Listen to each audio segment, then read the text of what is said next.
যদি আবর্জনা থেকেই সম্পদ তৈরি করা যায়, তাহলে বাংলাদেশ এখনও সেই সুযোগ পুরোপুরি কাজে লাগাতে পারছে না কেন?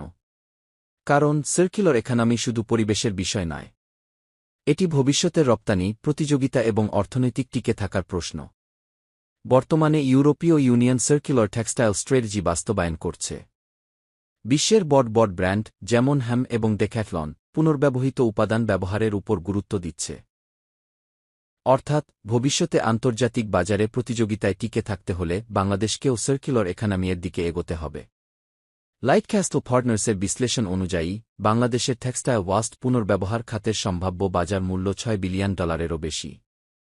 অন্যদিকে জলবায়ু পরিবর্তন, সম্পদের সীমাবদ্ধতা এবং উৎকুত্তরণ সব মিলিয়ে বাংলাদেশের জন্য টেকসই অর্থনৈতিক মডেল গড়ে তোলা এখন সময়ের দাবি। এ কারণেই ৫৫তম বাজেটে সরকার কি সার্কুলার ফিউচার মডেল কি এর উপর গুরুত্বারোপ করেছে এবং সবুজ ও টেকসই উন্নয়নের বিষয়টিকে অগ্রাধিকার দিয়েছে। বিশেষজ্ঞদের মতে বাংলাদেশকে পুনর্ব্যবহার শিল্পে বিনিয়োগ বাড়াতে হবে, গ্রিন ফাইন্যান্সিং সম্প্রসারণ করতে হবে, প্রযুক্তিগত সক্ষমতা বৃদ্ধি করতে হবে এবং জনগণের মধ্যে সচেতনতা গড়ে তুলতে হবে।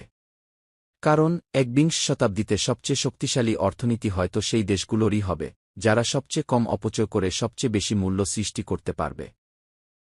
আর সেই কারণেই সার্কুলার ইকোনমি শুধু পরিবেশ রক্ষার ধারণা নয়, এটি বাংলাদেশের উত্তরণ, টেকসই উন্নয়ন এবং ভবিষ্যৎ অর্থনৈতিক সমৃদ্ধির অন্যতম চাবিকাঠি।